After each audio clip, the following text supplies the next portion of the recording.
This episode is brought to you in part by UC Irvine's Executive Master's Program for Human-Computer Interaction and Design. As a user experience professional, UCI's hybrid program will allow you to maintain your job while pursuing the master's degree that will propel your career forward. Stay tuned to learn more about this exciting program. Find your place in a safe, caring, generous, and inspiring community of UXers who are passionate about fighting for the users and making a difference in this world through great design. Try User Defenders Community free for 7 days at community.userdefenders.com. More to come. We are all pioneers. If you're entering UX today, you are just as much a pioneer as I am, because this is changing every minute. The tools change, the philosophies change. Whatever you are bringing to this situation, we need it. Welcome to the User Defenders Podcast, where we interview UX superheroes who fight for the users in order to inspire and equip you to do the same. And now, here's your host, Jason Ogle. Greetings, User Defenders. Welcome to episode 69. I'm your host, Jason Ogle. There's only one more episode this season. Today I got to talk with Sophia Prater. Sophia is the chief evangelist of object-oriented UX, and among many other things that you'll discover today on the episode. Just some of the things we talk about include forcing functions. That's a psychological principle that means showing up even despite the fact that you may not feel like you have the superpowers or you have the qualifications. That can have a lot to do with getting the gig first and then figuring it out. The reality is we should be going for jobs that scare us, right? We should be forcing those functions, knowing that we are going to use our growth mindset and figure it out as we go. We also learn a lot more about what object-oriented UX is. That's a process that Sophia created and is evangelizing out there. In fact, she has some courses that will be available by the end of the year. We also talk about becoming a lifelong learner. I mean, that is so critical in this field. We must always be learning and always be growing. We're either growing or dying, right? Be sure to check out Eli Jorgensen's superhero artwork for Sophia, along with mention links and transcript at the show notes page found at userdefenders.com/069. Please enjoy this exciting and inspiring episode with Sophia Prater. I am super excited to have Sophia Prater, and I'm so glad she married into that name, because God help me if I pronounced her previous name. Wojciechowski? Wojciechowski, see? Yes. So Sophia is a chief evangelist. She's the chief evangelist of object-oriented UX. That is a methodology that she started popularizing in 2013. I am really curious about it. I'm excited to learn more, and I have a feeling you defenders are as well. She teaches conferences. She does one-on-one coaching, mentoring, and she also leads the Atlanta chapter of Ladies That UX. That is awesome. And she created UX Hustle Summit Conference. And all of a sudden, I feel like I haven't done much in my life. And I'm only like 4 bullets in, but there's more. There's more, and she's worked with AT&T, Blue Cross, Blue Shield, Coca-Cola, the IRS, the Australian Tax Office, and CNN.com. Okay, so here's a fun fact about Sophia. She is super into city planning and urban design for walkability and public transit, basically the UX of a city. I think that's so cool. And it's funny, the UD community, we actually read Kat Holmes' book Mismatch, all about inclusive design, and there's a lot of that kind of originated with architecture, with usability of the city, bathrooms and parks and playgrounds. And so I think that's really fascinating. I wonder if our conversation will veer into that at all today. Well, I'll just, curb cuts is a big one. Curb cuts is kind of when I don't know if it was the beginning of that, but this idea of having a curb cut is great for if you're in a wheelchair, but it's also great for everybody else. Right. It's better if you're on a bike. It's better if you have a grocery cart. It's better if you have a stroller. So that's sort of one of the big inspirations for this idea of universal design, where what is good for sometimes marginalized populations is usually going to be good for everybody. I love that. And I got to interview Derek Featherstone, who's been focusing a lot on accessibility. And he said the same thing. He said that accessible design is just better design. Mm-hmm. It makes perfect sense. Origin stories are super important, and I like that because it helps our defenders listening really connect with you. So my origin story, I went to Georgia Tech for industrial design. So I graduated with my industrial design degree, and I was like, I'm going to go design teapots or whatever. Donald Norman would be proud. Yeah, I'll put the handle in the right place. But I ended up getting a really awesome internship with Electrolux. It was actually a very kind of I applied once and didn't get it, and then I applied the second time and then I got it. So I was really excited about getting this pretty competitive internship with Electrolux. And I did the internship. It was a 6-month internship. And when the internship finished is right when 2008 hit. And they had been kind of saying, like, we're going to hire you full time. This is working out really nicely. So I was kind of expecting an offer, but then it was 2008. And it was kind of like they sort of strung me along a little bit. I remember this was in Anderson, South Carolina, which is kind of, it's right next to Clemson, if anybody is a Clemson fan. But it's really kind of the middle of nowhere. But I sort of hung out in Anderson for a while, kind of like waiting to see if I was going to get an offer, and nothing happened. So I ended up legit having to move back in with my parents, like into their basement. It was completely cliche. So I'm in Chattanooga. I'm living in my parents' basement, working at Outback Steakhouse. Like, I mean, it was kind of dark times. But I was applying to a bunch of jobs, all industrial design jobs. And some of them, I remember I got flown up to New York once. I actually interviewed with Michael Graves, which makes the really cool teapot, and got an offer from them for an entry-level position in New York for $30,000. And I said, that's not going to work. I don't know how that would work at all. So I was like getting little tiny bites, but since it was 2008, no one was really hiring for real. And then I ended up going to my very best friend from childhood. Her name is Lucky. No and way. Hi, Lucky, if you're listening. And her friend Mike was graduating from the Nuclear Naval Academy, and I wasn't doing anything because I was just unemployed or working at Outback Steakhouse.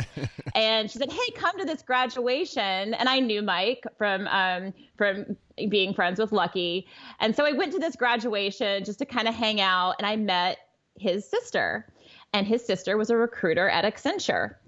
And we were chatting, and I think she can kind of just see a person that was job hunting. It's like, that was her superpower, just X-ray vision, job hunting person. Wow. And she was talking about what I wanted to do. And she said, "I think I have the perfect thing for you." And I might have rolled my eyes or something, just because I was probably pretty burned at this point. I think I'd been job hunting for about 8 months.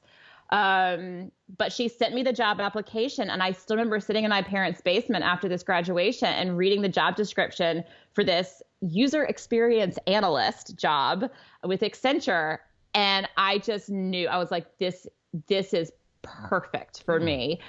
Because everything with industrial design up until then had been really, I hadn't been so interested in like getting that perfect radius on the refrigerator when I was at Electrolux. I was more interested in like how the drawers were going to work. Can you put a pizza box here? Where are you going to put your eggs? It was more about how somebody would use the product as opposed to how the product looked. So when I read this job description, I just knew it was for me. So I applied, and I ended up getting this job. And the funny story about this, and kind of how much we've come in just 10 years. So this was 10 years ago. And the group that I started at, I don't know what it's called now with Accenture, but there are probably hundreds, if not thousands, of people in their user experience group at Accenture now. There was, I think, 23 people in the group worldwide, and it was the UEG group. So they were calling user experience UE instead of UX. So long time ago, we really hadn't even figured out the term UX yet. So that's how it all started. I got started in it very early. So the timing, I was really just I didn't feel like it at the time, but in 2008, I somehow was in the right place at the right time to get in on this kind of, I guess, right before the tidal wave of UX. right before it got really, really popular. That's awesome. Wow. And UE, so user experience. I mean, you have to start somewhere, right? That's like UX sounds cooler, but if like Don Norman or somebody like started calling it UE, then I think maybe we would all be calling it that still. I don't know. Right. Yeah. I think it was Jesse James Garrett that would say that we were all UX. I think it was a very early IA summit. And he was basically said to a room of information architects, we are all UX designers. And I think, I don't know if he was the first. I probably need to like do a little internet search on that, but but he could have said, we are all UE designers. Yes. And just nodded our head and said, yes, exactly. We are UE designers. So I'm curious, and we know that failure is a big part of that. Can you tell us a story about what's maybe been the biggest one in your career? I actually wrote an article on just this on Medium on the difference between, I think it was like something like the difference between failure with a capital F and failure that is actually just a stepping stone toward learning. So I don't really believe in failure in that I tried something and it didn't succeed, because all that is progress. All that is learning. I think the real failures are failures of inaction, are failures of not doing something, of failures of having fear, procrastination disguised as fear, where there's the thing that you should do, but then you don't do it. Those are the real failures. There's this great example of sometimes the fable is a photography teacher, sometimes it's a pottery teacher. I think this is a Derek Sivers parable. Yeah, he's great. And so you might know this, but I think his was a pottery teacher who's divided the class into two groups. And one group, he said, you guys go and you're going to be judged. You're going to be graded on the amount of clay that you use. We're literally going to take all of your pots, perfect or fallen pots. We're going to put them on a scale and see how much they weigh. And that's how you'll be judged. And then the other group was going to be judged on their one pot that they would submit at the end.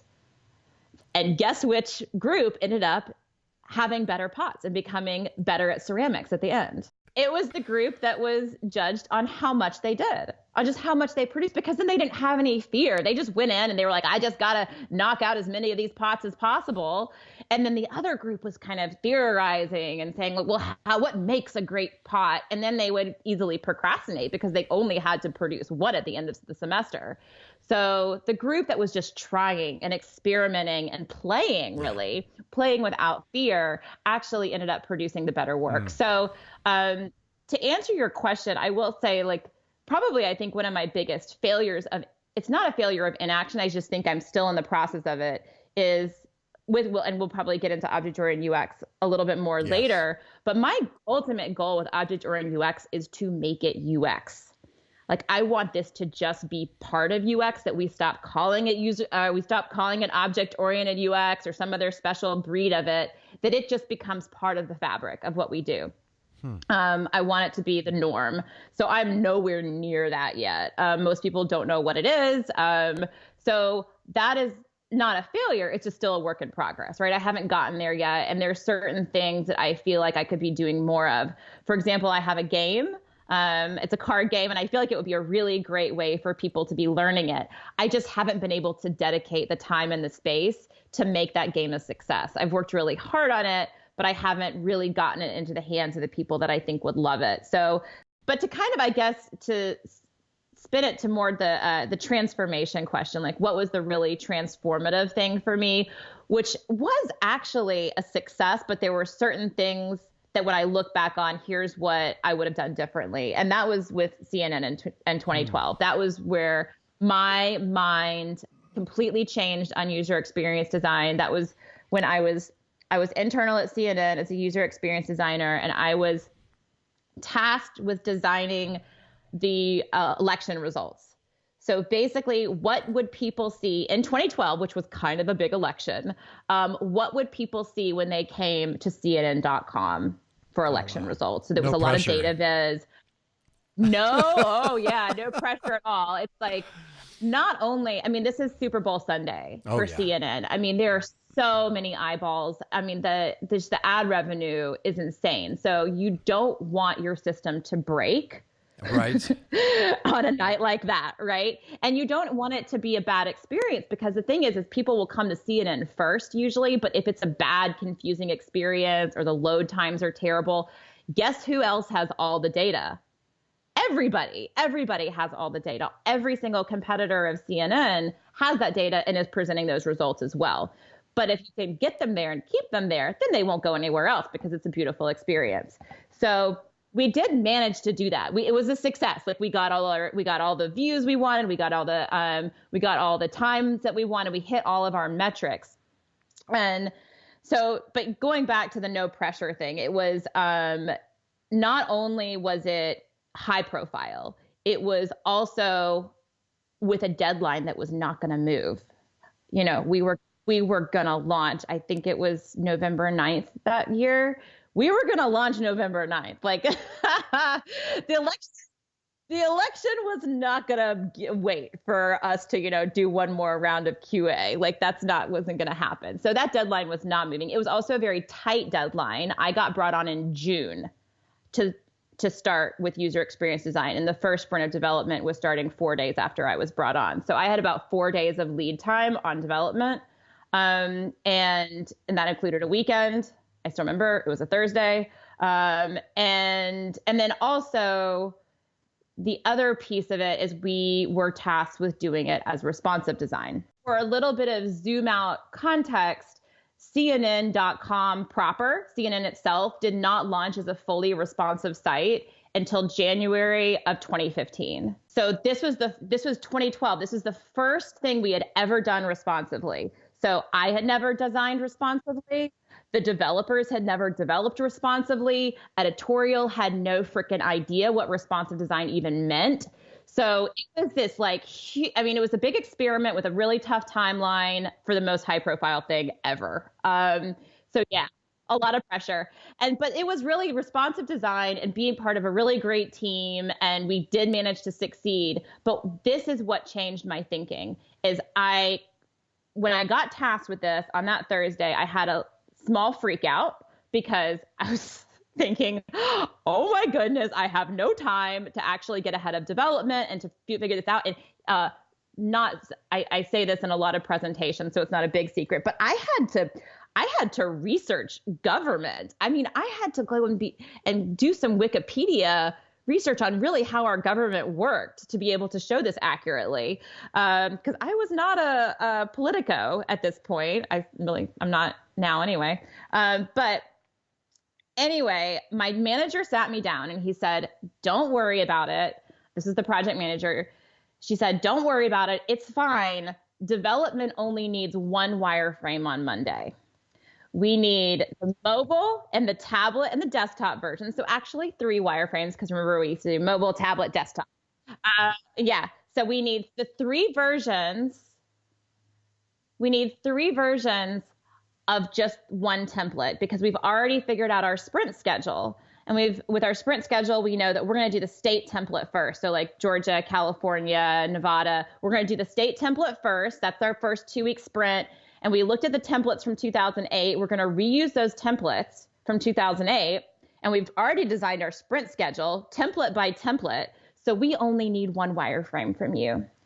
And this is seriously this moment that was my transformative moment where I realized, not necessarily, I started seeing my superpower, because that was when I had been asked to design a cog in a machine before, and it had been okay before responsive design. We'd been able to get away with designing page by page.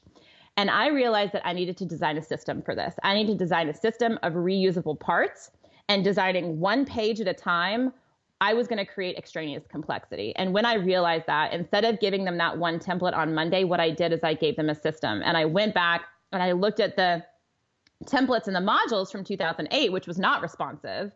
So they had designed it page by page, and extraneous complexity had been baked in. And what I did is I reduced the amount of templates to about 4 templates from, I think it was like 9 or 10 templates.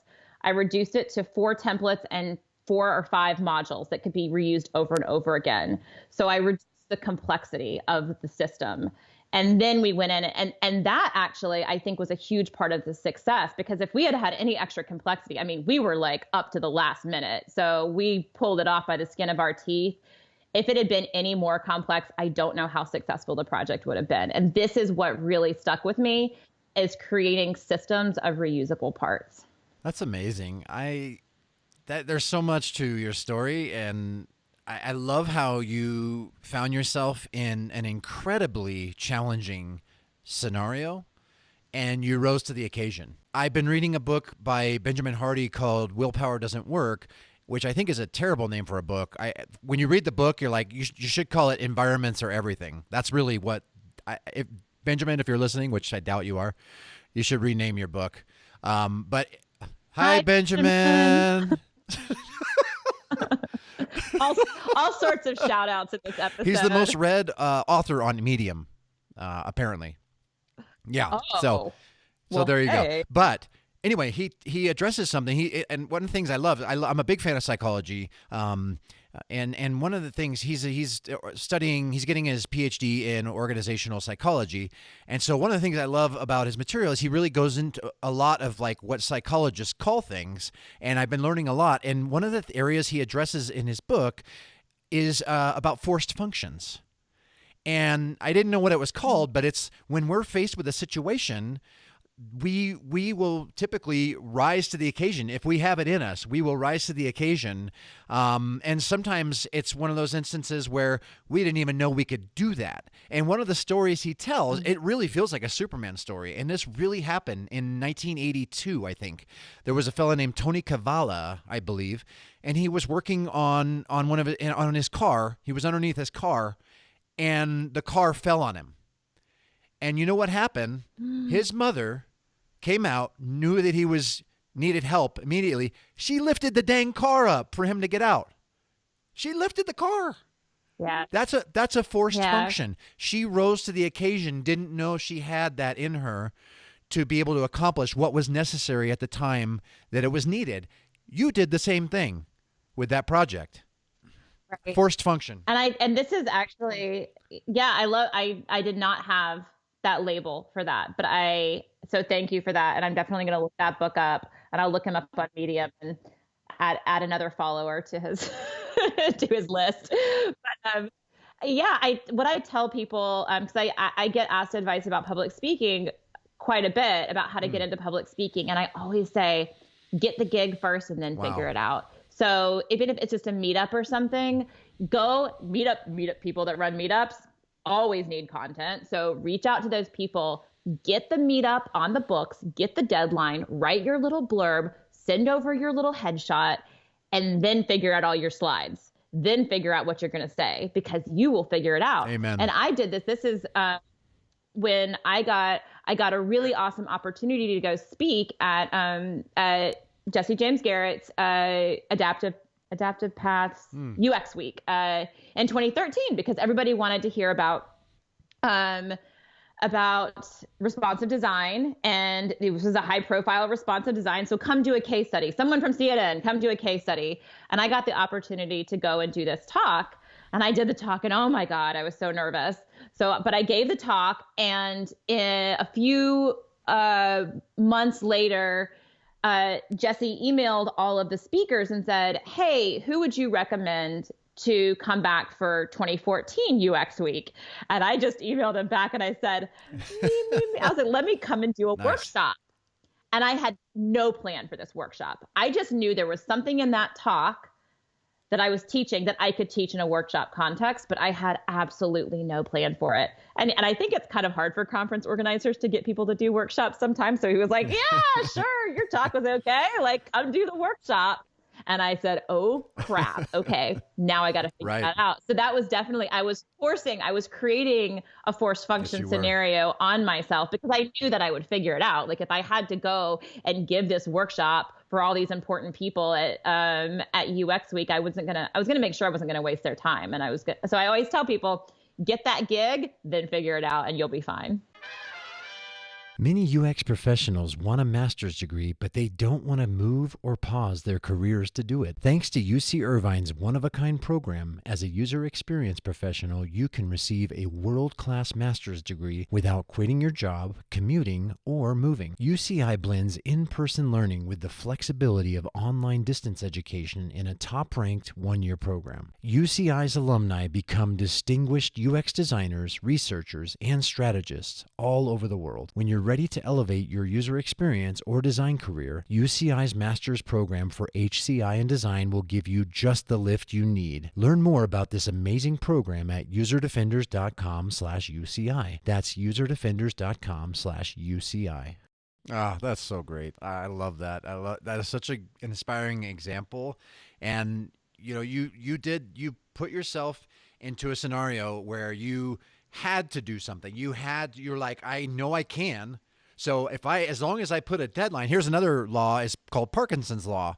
And that means tasks will expand the time allotted, right? Yeah. So if we have a project, even if it will only take us like 2 hours, if we set the deadline for 3 weeks from now, guess what? We're probably not going to work on it until the day before.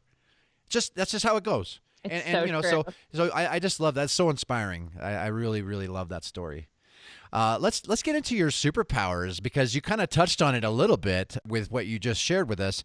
But what would you say is your design superpower, Sophia? So it would definitely be the ability to take a really complex problem and break it down into parts and organize it, which is what object-oriented UX does. Like that. And so it's more of a super tool that anybody can pick up. It's not my superpower. And it's, Google it, OOUX. It's free out there. So anybody can have this superpower, but it really, through this tool, I can get dropped into a very complex business scenario. I'm doing some work with Delta right now, and this is like back-end Delta stuff, so things that the travel agents are using, and it is so complicated. And I can come in and I can run an object-oriented UX workshop with a bunch of stakeholders and users, and I can extract truth about this world in a really organized way and document that, and then present it back to the client and ask a few more questions. And I can become kind of an expert in something that might take somebody who's doesn't have this particular tool weeks to months to figure out. And I can figure it out in a day or two. So it's a pretty awesome superpower, but it's available to everybody. I love that. Yeah. So hands down, that's what I do. I really dig that. I feel like just kind of continuing to expand upon your forced function and just you rising to the occasion. And I kind of said something. I said, if you have it in you. And I want to kind of reframe that, because we all have it in us. We can all, like you just said, we all have superpowers. It's just a matter of if we want to use them, if we want to learn them. And not all superpowers, people, and there's some superheroes were born with it, but some of my favorite superheroes inherited their superpowers by scenarios that they found themselves in, or that they put themselves in, and so I feel like anybody can do this stuff. I really believe that with a growth mindset, anybody can do this. And it's practice. It's hunger. It's passion. I've been at this for nearly 25 years, and I still am a beginner. I still have a beginner's mindset. And I think that's what helps you to grow when you don't ever feel like you've arrived. I always tell my ladies that UX, I'm always telling them, we are all pioneers. Everybody, if you're entering UX today, you are just as much a pioneer as I am, because this is changing every minute. Every minute it changes. Right. So, wow. God, like the tools change, the philosophies change, and whatever you are bringing to this situation, like we need it. Like people sometimes fear when they're coming into user experience design that it is getting saturated, that we got all their boot camps up and running and they're just churning out UX designers. It is getting more competitive, but I always say, how many times have you been annoyed by technology today? 24, and it's like 11:45 a.m. here, and I've already been annoyed at least 24 times. Yes. Like, we need help. We seriously do not have this figured out. It is not saturated, because technology still sucks most of the time. So, amen, sister.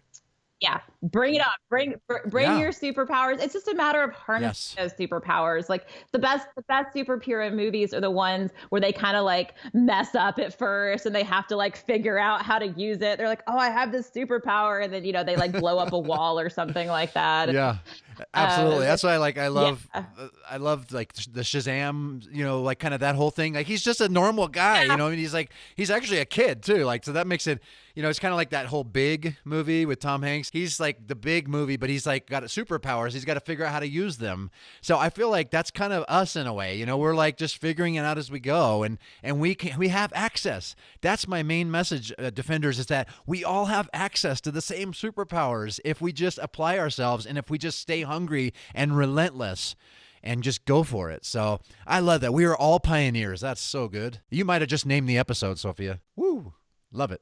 I want to talk about object-oriented UX. This would be a good time, I think, because you touched on it. But what is it? Tell us more about it. I really feel like this is an important area of this conversation. For sure. So imagine, let me paint a picture for you. I'm going to explain it in a different way. I'm trying to experiment with ways to explain this. Imagine you are walking into a coffee shop that you've never been in before.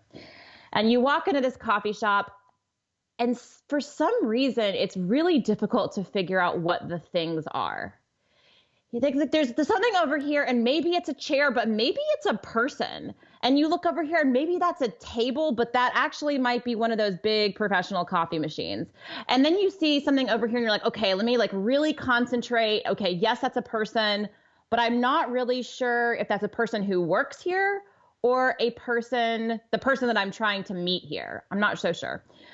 And then you might say, okay, like I've concentrated on this person. I can figure out that it's the person that I'm trying to meet, but I can't figure out what table they're sitting at. Are they sitting at, I see these 3 tables, but I can't tell which table they're sitting at.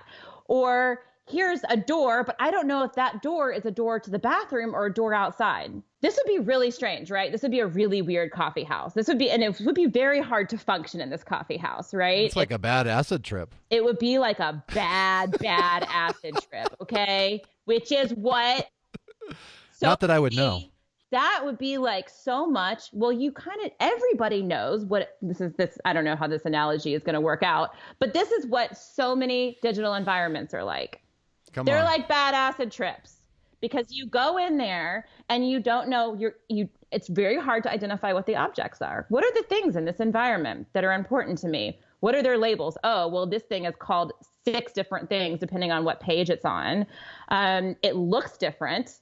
Or these 3 things all look the same, but they're actually different things. So we create these digital environments where it is hard to answer these fundamental questions. What are the things in this environment? Where are the things in this environment? What are the relationships between these things? Because very much how we define a thing is through the relationships, the context of the thing. This chair is related to this table. This person is related to this chair. And what are the relationships between the things in this environment and me? Do I own this thing? Am I wanting to buy this thing? Can I edit this thing? And we create these digital environments where it is not intuitive to answer those questions. You really have to use your slow thinking. Now, our brains are really used to going into an environment, all those things being super freaking obvious. Yeah.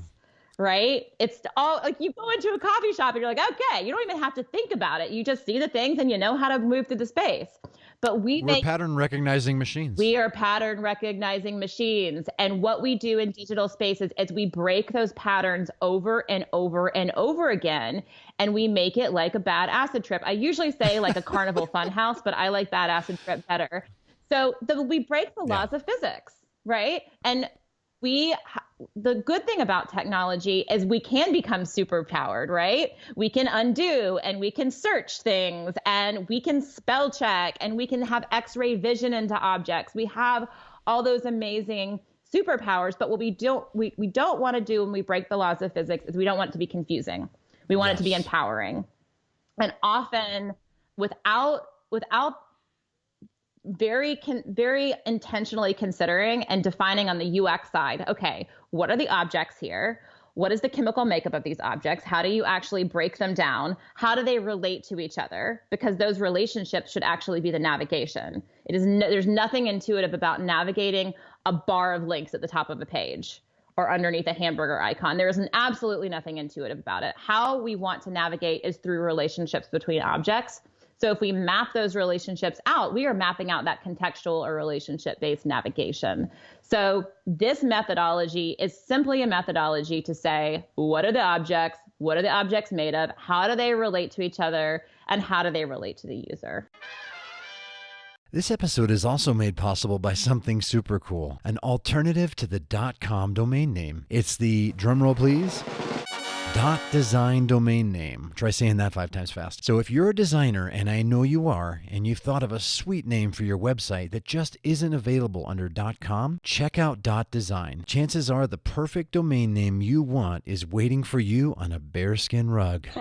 Okay, maybe not the rug, but wouldn't that be great? Head to userdefenders.com/porkbun now and use coupon code DEFENDERS on the checkout page to get literally a free year of a .design domain name bundled with free email hosting, Whois privacy, and even SSL certs. Don't wait. Grab your .design domain name now before someone else does. Go to userdefenders.com/porkbun now and use coupon code DEFENDERS. That's what OOUX is. It can fit into any process. You can spend 2 to 3 days on this to figure it out. With something more complex, 2 to 3 weeks maybe.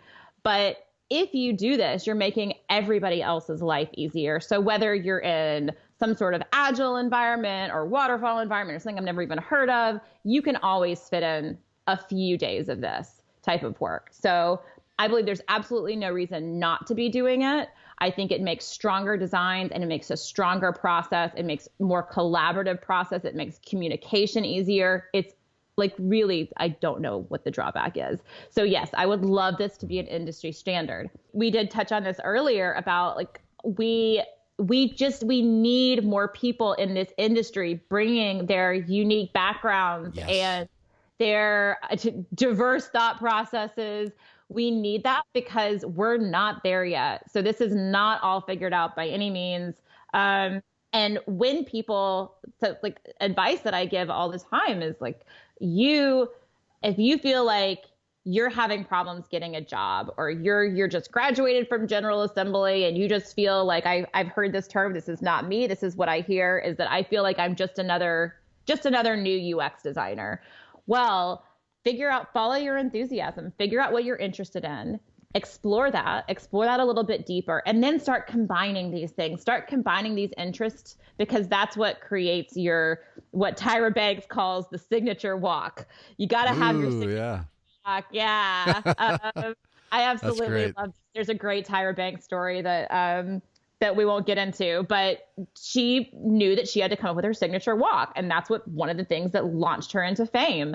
Yeah. And the thing about object-oriented UX is definitely my signature walk. I've created a weirdo niche, and I am the chief evangelist of this weirdo niche because I sort of made it up. So we need more people doing that, figuring out what is my weirdo little interest, how can I make that valuable to everybody? And you can become the best at what you do because maybe in the beginning you're the only one doing it. I love it. What would be your design kryptonite? I'm having a lot of problems right now with the tools are getting so good that you can make pixel perfect designs. So when I was mostly using Axure, and I've switched from Axure to Sketch because Sketch's symbols finally got better than Axure's masters. And I stayed with Axure for a really long, because I use repeatable objects, right? So any kind of thing that I can stamp out and change in one place and it changes everywhere, right? I'm going to want to use that. So, because I want to create systems. Yeah. And when Sketch's symbols got more powerful with being able to scale them and switch out symbols within symbols and all that goodness, I still do play in Axure sometimes. The great thing about Axure is that people used to complain about is it's really hard to make things look great in Axure. So what you do is you don't worry about it making it look great when you're in Axure or Balsamic or, even Keynote or something. You're not really worried about the visuals. The problem I have with Sketch, and I'm literally dealing with this right now, is pixel pushing when I am not a graphic designer. But I know what looks good and what doesn't look good. And I guess this is the bigger umbrella kryptonite here would be perfectionism. But basically trying to get into these details and doing this detailed UI stuff without and saying to myself, visual design does not matter now, and drawing that line, because we barely, I mean, I sketch on paper, and then the way that my process has gone now, I almost jump straight to high fidelity. And I think more and more people are going to high fidelity prototyping because the tools are so good. With Figma and Sketch, you can make things look gorgeous. And then if you're inheriting a style guide or a design pattern library or whatever you want to call it, and we're calling it all sorts of different things now. So if you're inheriting a design system of all these components and styles, then like theoretically you can just skip over the low fidelity wireframing stage. And that has sort of become my kryptonite, because I'm trying to make things look good too early, and doing pixel pushing because I can do that. The tool is allowing me to do it. So I don't even know the answer to that question, but I am really like pushing pixels back and forth way too much these days. Yeah, I appreciate your honesty about that, Sophia. And I think that that's a struggle that a lot of designers have. And I'll raise my hand. I tend to be the same. And I feel like I'm glad Sketch exists because it's a lot more nimble with making mistakes than, like, say, Photoshop was. Because that's how, early on, we would make all of our website designs in Photoshop, and it would be pixel perfect. And you'd spend hours and hours, like even just trying to make bullets, like, and like in your text, trying to illustrate what that looks like is really hard in Photoshop. And so all that to say is, like, I can't like put a number on how many hours I've wasted trying to get something pixel perfect, only to hand it off to the developers and have it just blow to hell.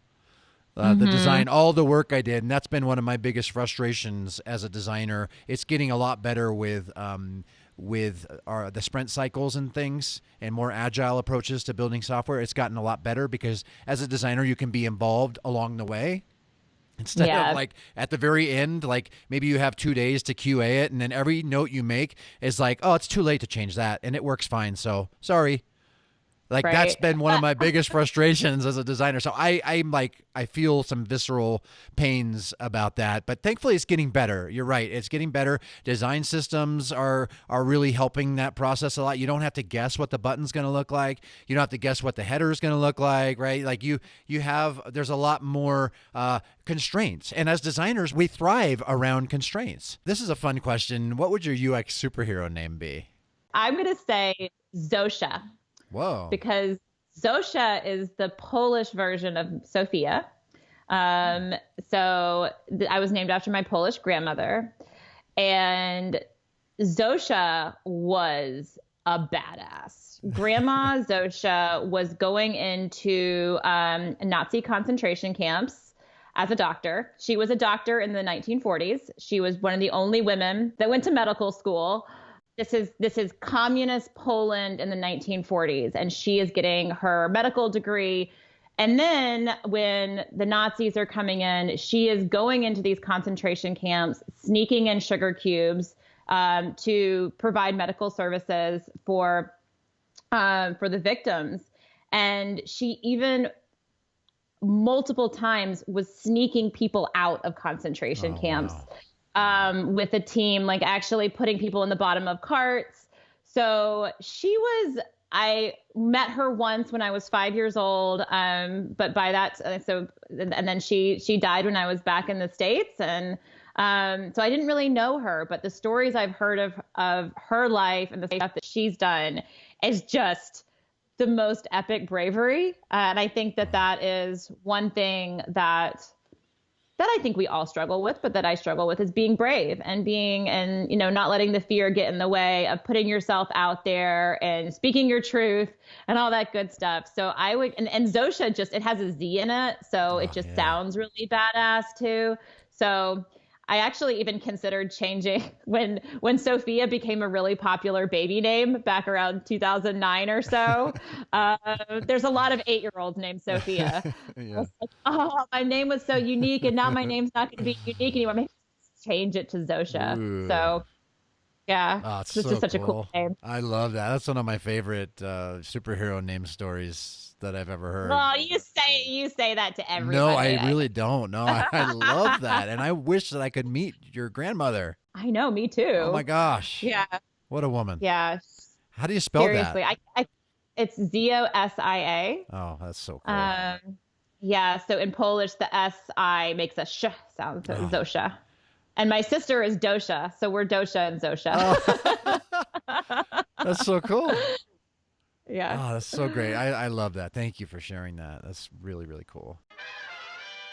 There's a reason almost all of us are connected to other humans on a social network. It's because we're all wired for connection. But unless you're a social butterfly and constant sharer, of which I am neither, it can at times feel somewhat lonely on many of these platforms. That true, genuine, personal connection can often go missing. Not only that, but you may be connected with a bunch of folks who are constantly bombarding you with cat videos and or William Hung's Hung for the Holidays Christmas album, when all you really want is a social network focused on what really matters to you. Not that Zuckerberg's Lloyd Christmas haircut at yet another round of hearings isn't entertaining. Enter User Defenders Community. Finally, a design community that has everything you love about Facebook or Twitter without Mark and Jack's constant barrage of irrelevant, intrusive ads and manipulating you with privacy violations and AI-driven algorithms that force uninteresting and irrelevant content from folks you may not even follow. UD Community is focused on one thing, UX design, and has genuinely caring, empathic designers there acting as mentors and peers to help answer questions and offer guidance and inspiration on your important design journey. When you join, you get so much more than this too. You get access to early ad-free User Defenders episodes. We have live exclusive expert trainings, sometimes with past guests of the show. We have a book club where we read a book and discuss it live as a group, and so much more. Plus, you can connect with me in a real, personal way as I try to engage on every single post. So, what are you waiting for other than to finish that clean and jerk or pull over to the side of the road to safely join? Try User Defenders Community free for 7 days at community.userdefenders.com. After that, it's only $9.99 a month or $99 a year. Defenders, let's get better together because we're better together. Well, Sophia, let's wrap up the show with the imparting of superpowers. What's one habit that you believe contributes to your success? I've been much better with my habits over the last year. I've really done some cool work in creating a routine for myself as a self-employed person. It's so important. Oh, yeah.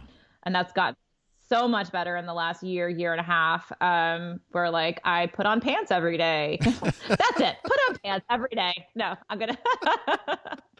I love it. So like, things like that. But I will say the overarching thing is calendar blocking. Oh, yeah. I calendar block the heck out of my schedule. So every day gets printed out. Wow. So I do not work for a to-do list. I work from a calendar. And when I block my time, it makes it much easier for me to say no to things and I literally have a visual representation on how much time I have, really like through the next 2 months, because any project that I have, I say, okay, this is going to take, I need to spend at least 200 hours on user experience design for this project. And I can go ahead and make blocks for that. And I can say, so like deadline, if a deadline comes up, I will know immediately if that deadline is unrealistic and be able to push back from that, because I just can look at my calendar. I'm like, where is this going to fit? It can't fit there. So the calendar blocking has been great as a self-employed person and somebody that always says yes to too many things, to be able to manage my time better, manage my day better. And I do really feel like it helps me like design my day. People sometimes say, wow, like you're so organized. Because I mean, if you did look at this, you'd be like, you are a very like kind of obsessive compulsive organized person. But the truth is that I'm actually pretty spaced out. So I just, going back to what we were talking about maybe before the recording, about systems and that living and dying by your systems. So being sort of a spaced out person and kind of a creative, right brain, up in the clouds person, this helps me be more realistic with my time. It helps me I block out commuting time. I block out getting ready time if I need to leave the house. So I'm late and I'm rushing less. And I honestly believe like it's impossible to have fun when you're rushing and stressed out. If you're not rushing and stressed out, basically anything could be fun. Like going to the DMV can be fun if you're not rushed and stressed out about it. So yeah, that has been transformative. Oh, yes. Oh, for me. That's so great. That is really, really good advice, Defenders. I've heard it said that if you don't schedule your calendar, somebody else will do it for you. And I think a lot of us live our lives sort of on the defensive. Like we wake up for other people. We wake up for our employers. We just kind of go with the flow, quote unquote. And what happens is other people demand more from us because we haven't set our priorities for what we want to accomplish or the type of person we want to become. We haven't scheduled that in. So therefore, we just become what the world expects us to become, what others expect us to become. And I just feel like there's a real that is a real success story when we can take ownership and live a little more offensively, so to speak, as far as making sure everything we put in our calendar is going to lead us closer to the type of person that we're trying to become. So I really love that a lot. And making sure what you put on your calendar is aligned to goals. Yeah. So that kind of goes back to reviewing your goals and saying like, should this be a priority? Because as you see it physically take up space in your day, and you just don't want to put anything on there that doesn't align to your long-term goals. Yes. So it's really helped me like get to do the bigger things and not let my day get eaten up by all the minutia. That's so good.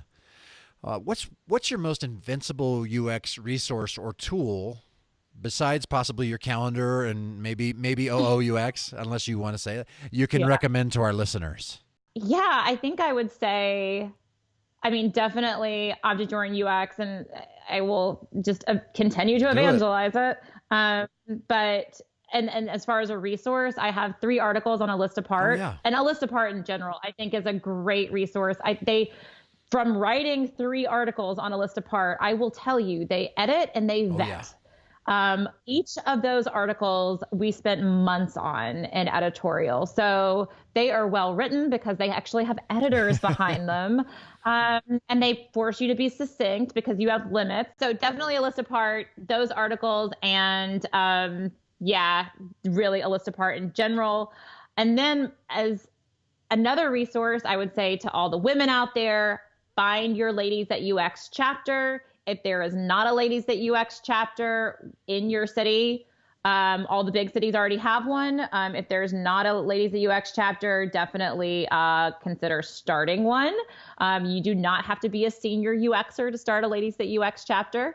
And that just goes to community. So whatever your community is, being able to mentor and be a mentee. And the best way to do that is to go to those meetups and start providing value and just giving value. So I would say community. Hey everybody, this is Joe Natoli, UX consultant, speaker, and author, and I fight for the users. You are listening to the User Defenders podcast with Jason Ogle.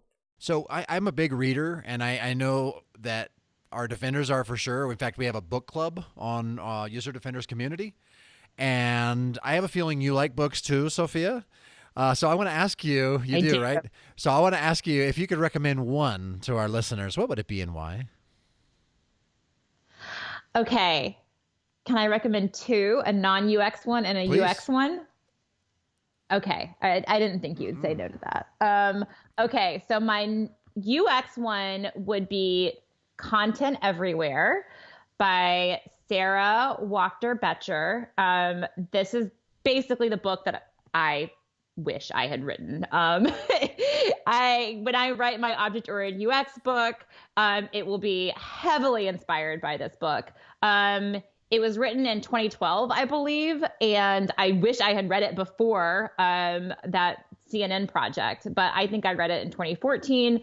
So it is not dated at all. So this, if you are interested in a book that is kind of foundational to object-oriented UX, Sarah is a content strategist. She's doing a lot of work now with ethical design and inclusive design. But in her past, she did so much foundational work with content first design. So Content Everywhere. It's a Rosenfeld book, I believe. It's gorgeous and changed my life. And as far as, and also Betsy James Garrett's Elements of User Experience Design, also a great one as far as like a foundational book. And then for a non-UX book, I loved Atomic Habits. Who wrote Atomic Habits? Huge fan. Who wrote Atomic Habits? James Clear. Yes, James Clear. Thank you. Yes, Atomic Habits is I love awesome. it. Changed my life. That is really, yeah, life-changing. So if that one's already on the list. You're the first. What about Grit?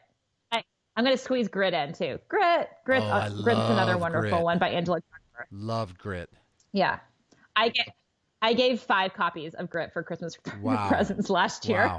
That's when you know it's good. When you're like, giving it away to people, buying copies to give away, you know it's a good book. Yeah. I think it's a good parenting book. I'm not a parent, but all my friends who have recently had kids, I'm like, you got to read this. Fully agree. What's your best advice for aspiring UX superheroes?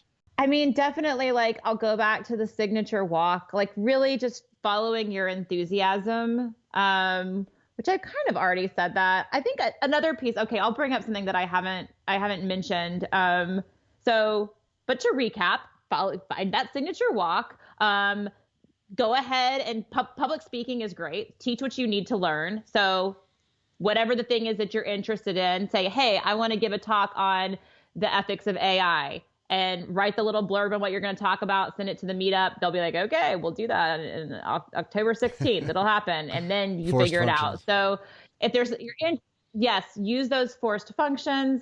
And kind of going back to the calendar blocking, if you're new to user experience design, you're probably experiencing the fire hose of information coming at you with there's coming back to just so much content. So create a schedule. Just block out time for it so that you don't get overwhelmed.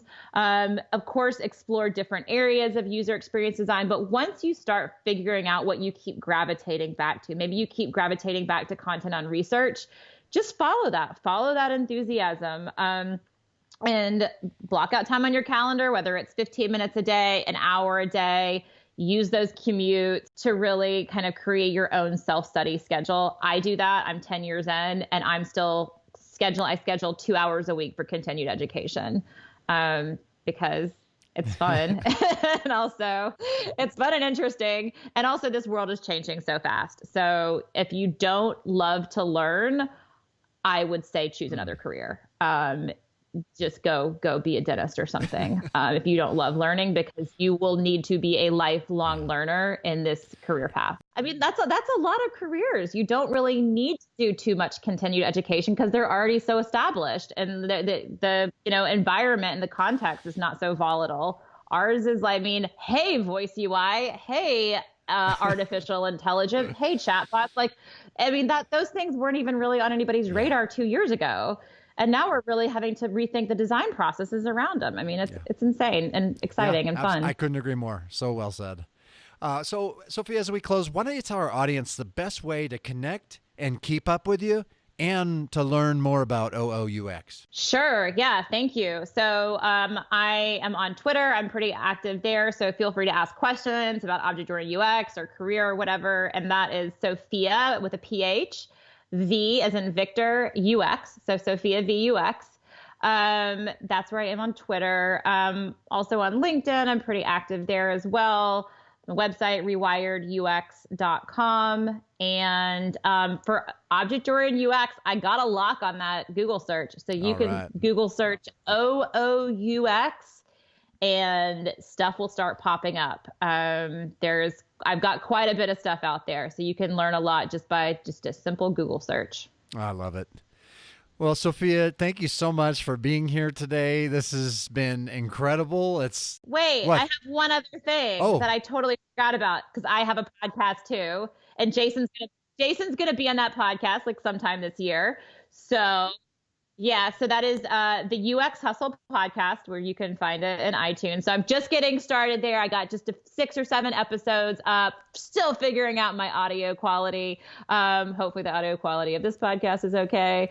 But yeah, definitely check that out and give it a review. Tell me what you're thinking about it. All right, right on. Thank you for mentioning that, Sophia. So I just appreciate you, again, caring enough about this work and being passionate and hungry enough and having the grit enough to continue to make us all better and make things better.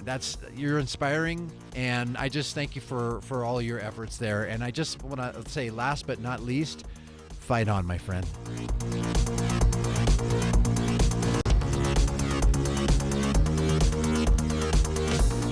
We are all pioneers. I've referred to myself in the past as a web design pioneer, as I've been at this since the mid-90s and created one of the first online communities back then. But I stopped doing that as my imposter syndrome got the best of me, and that I've never written any books or had my name on a roster as a featured speaker, etc., etc. Then when Sophia said we are all pioneers, it completely resonated with me, because it's true. In fact, it's more true than it's ever been in what I often fondly refer to as our exciting, challenging, and ever-evolving field. With practically any business who actually wants to stay in business moving their products and or services into a digital medium, and with the likelihood of these businesses eventually using machine learning to automate as much of it as possible, and with the multitude of major ethical and privacy violations happening in our field today, as Mike Monteiro puts it, we are building the plane while flying it. Einstein famously said we cannot solve our problems with the same level of thinking that created them. And with the new, sometimes unforeseen, unfortunately oftentimes consciously initiated problems arising every day, truly we are all pioneers. As John Whalen said in episode 67, you are as good as anyone else at solving unique problems. There's a reason the theme of this show is all about fighting for the users. I never want that to be forgotten in the midst of whatever new shiny objects pop up in our field. Because the moment we forget that it's a constant fight and lose heart in defending our users, not just with a great UI, but especially when it comes to protecting their privacy and, by God, their lives, we'd better keep fighting, or perhaps step aside and let someone else do it who's got the stomach and the insatiable conviction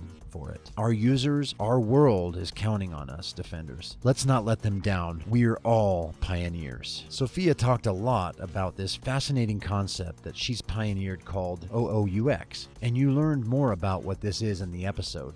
But that was just barely scratching the surface of what OOUX is and can do for your UX process. To fill in that gap, Sophia is actually working on courses, and I highly recommend you keep tabs with her by getting on her newsletter to be among the first to know when her courses are available. She's shooting for before the end of the year, so be sure to go to rewiredux.com/newsletter and get on there. Tweet your takeaways, Defenders. I'm at User Defenders, and Sophia is at SophiaVUX. I want to take a second to thank a new patron to the show. Her name is Alexa Harazmchuk, and she is an awesome designer. She's one of my favorite designers, and she has a YouTube channel where she's constantly releasing inspiring content for UXers, so be sure to check her out. Thank you, Alexa, so much for supporting User Defenders. Also, Defenders listening, if you want to become a patron to the show, I would be so grateful. You can do that by going to userdefenders.com/Patreon and support this show for as little as $5 a month. And you get some really cool perks like early ad-free episodes. You can even get a free membership to the User Defenders community. There's so many more things. Stickers, time with me, like a one-on-one video chat with me monthly. There's all sorts of things. And I would recommend, I'd love it if you did that. I know that people that get on to support the show as a patron, they don't really do it for those perks. They do it because they really believe in me and what I'm doing with the show. So if you do, if that's you, I would greatly appreciate you checking it out. userdefenders.com/Patreon. I want to thank Eli Jorgensen for the astonishing artwork. I want to thank sponsors UCI and Pork Bun. And in 2 weeks, Defenders, the very last episode of the season is with Shahina Atarwala. And words cannot express how incredibly deep and inspiring this episode is. That's all I'm going to say. Be sure to subscribe, userdefenders.com/subscribe. You do not want to miss the season finale. I'm just going to leave it there.